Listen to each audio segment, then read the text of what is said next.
Let's be crystal clear about what just happened. While you were unwrapping gifts and arguing with your uncle over Christmas dinner, the most dangerous signal in modern financial history was just fired off from the Oval Office.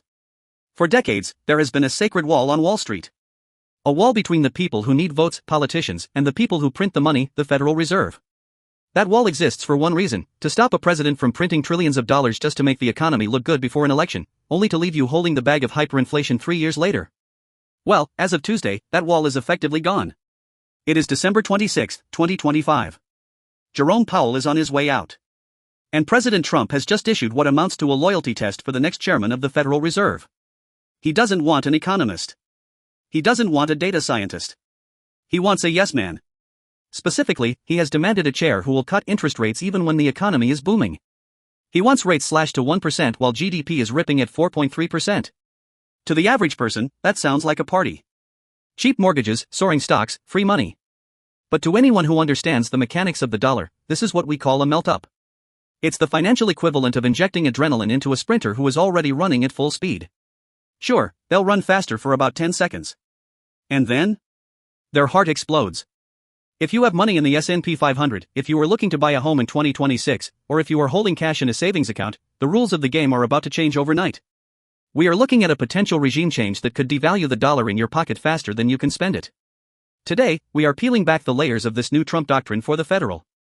We're going to look at the three men fighting for the throne, the nightmare scenario of the 1970s that is about to repeat itself, and exactly how you need to position your portfolio before the announcement drops in the next 2 weeks. Buckle up. The era of independent money is over.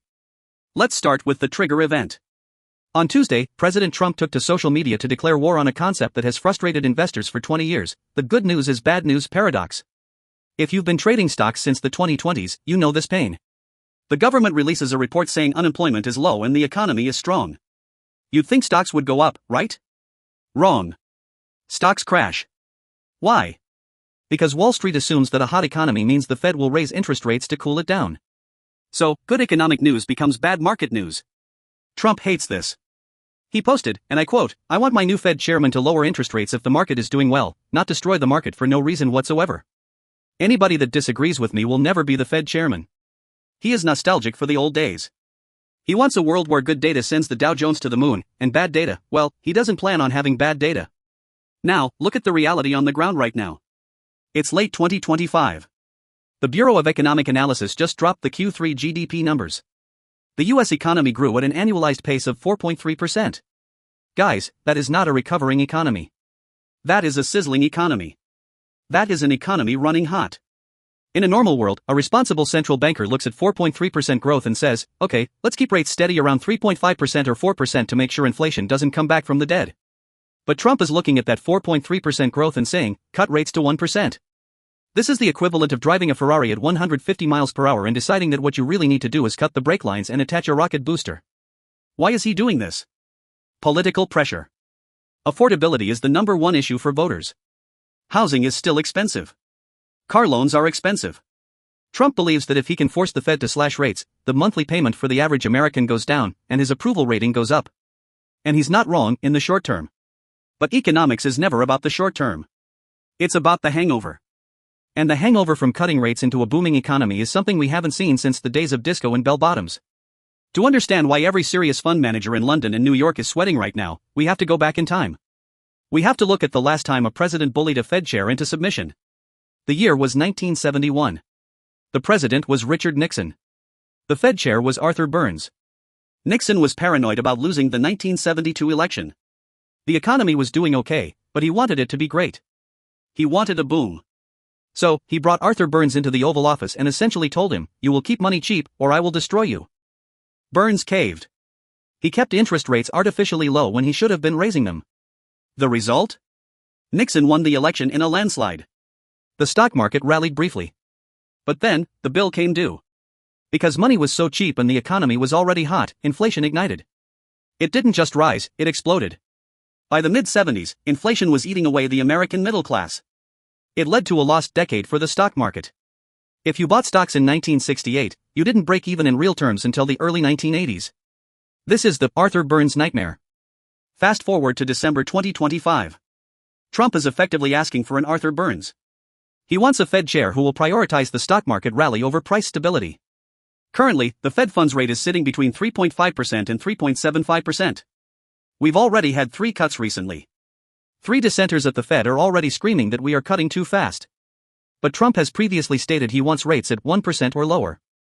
Think about the math here. Inflation is currently stabilized, but it's sticky. If you drop rates to 1% when GDP is nearly 5%, you are flooding the system with liquidity that has nowhere to go. Where does that money go? It goes into assets. Houses. Stocks. Bitcoin. We could see the S&P 500 double in a year. We could see home prices in Miami or Austin jump another 30%. It sounds great, right? Your 401k looks amazing. But then the cost of living follows. The price of milk, gas, and insurance catches up. And suddenly, your wealth is an illusion because the dollar in your pocket buys half of what it used to.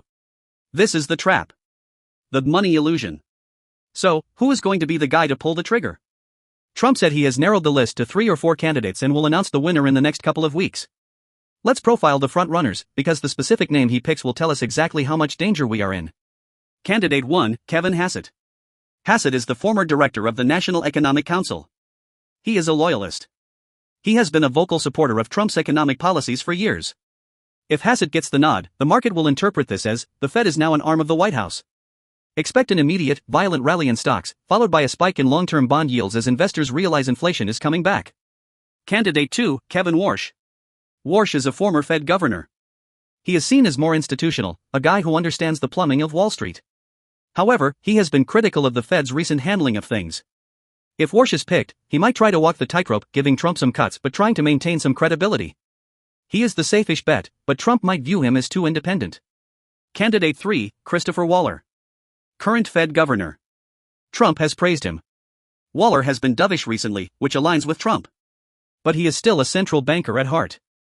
Here is the kicker, Trump explicitly said, anybody that disagrees with me will never be the Fed chairman. This implies a litmus test.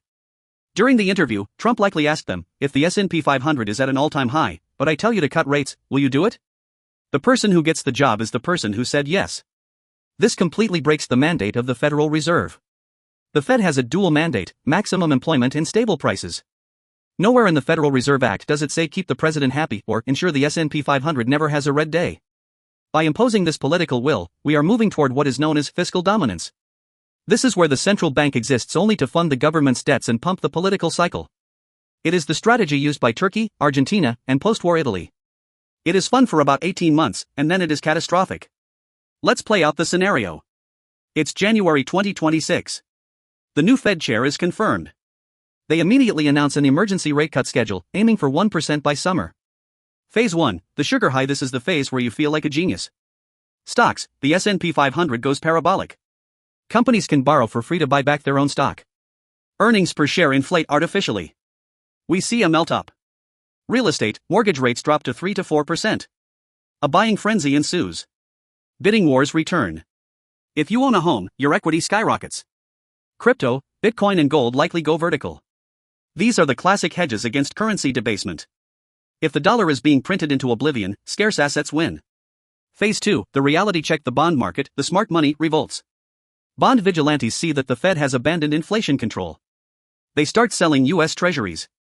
This causes long-term interest rates to spike. So, even though the Fed sets the short-term rate at 1%, the 30-year mortgage rate might actually rise because banks demand a premium for the risk of inflation. Cost of living, inflation reaccelerates. We aren't talking 3%. We are talking 8%, 10%, maybe 12%. The Turkey parallel, look at Turkey under Erdogan. He forced rates down while inflation was high. The stock market there went up in nominal terms, but the currency collapsed. People became millionaires on paper but couldn't afford bread. Phase 3, the bust. Eventually, the bubble pops. But it's not a normal recession. It's a stagflationary crash. Prices stay high, but growth stalls. The Fed tries to cut rates to help, but rates are already at 1%. They have no ammo left. This is the cornered rat scenario. The Fed loses control of the narrative. Trust in the US dollar as the global reserve currency fractures. Countries like China and the BRICS nations accelerate their move away from the dollar, arguing that the US financial system is now just a political toy. Listen to me closely. I am not telling you this to scare you. I am telling you this because volatility creates opportunity, but only if you are on the right side of the trade. If Trump gets his way and installs a loyalist Fed chair who slashes rates to 1% in 2026, the traditional 60-40 portfolio is dead. Bonds will get slaughtered by inflation. Here is the playbook for the politicized Fed era. 1. The asset inflation play: you cannot hold heavy amounts of cash. Cash is the victim in this crime scene. In a rate suppression environment, you need hard assets. Real estate: if you have a fixed-rate mortgage, you are winning. You are paying back the bank with cheaper, inflated dollars. Equities: focus on companies with pricing power. If inflation hits 8%, does the company you own have the ability to raise prices by 8% without losing customers? Think consumer staples, energy, and big tech. Avoid companies with thin margins. 2. The hedge: you need insurance against the Arthur Burns scenario. Gold and commodities: historically, these are the only things that survive stagflation. When faith in paper money drops, faith in gold rises. Bitcoin: love it or hate it, the crypto market views this scenario as its use case. A central bank that has lost its independence is the best marketing campaign Bitcoin could ever ask for. 3. Watch the real yields, ignore the Fed funds rate. Watch the 10-year Treasury yield. If the Fed cuts rates to 1%, but the 10-year yield spikes to 5% or 6%, that is the market screaming danger. That is the signal to exit high-risk positions. 4. The debt trap: do not take on variable rate debt. If the experiment fails and inflation hits 15%, the Fed might eventually be forced to pull a Paul Volcker and jack rates to 20% to save the currency. If you have a variable rate loan when that happens, you are bankrupt. Lock in fixed rates now while the artificial suppression is happening. The next 2 weeks are critical. When Trump walks to that podium and announces his pick for Fed chair, do not just listen to the name. Listen to the mandate. If the nominee promises to follow the data, we might survive. If the nominee promises to follow the president, we are entering a new paradigm of American economics. For the last 40 years, we have enjoyed a world where the adults in the room took away the punch bowl when the party got too crazy. Trump is explicitly saying he wants a bartender who will pour vodka into the punch bowl until the sun comes up. It's going to be a wild party. The market is going to rip. Fortunes will be made in the melt-up. But make sure you know where the exit is. Because when the music stops and the inflation hangover hits, there won't be any chairs left. Watch your portfolio. Watch the 10-year yield. And most importantly, watch who takes that seat at the head of the Federal Reserve. I'll see you in the next one.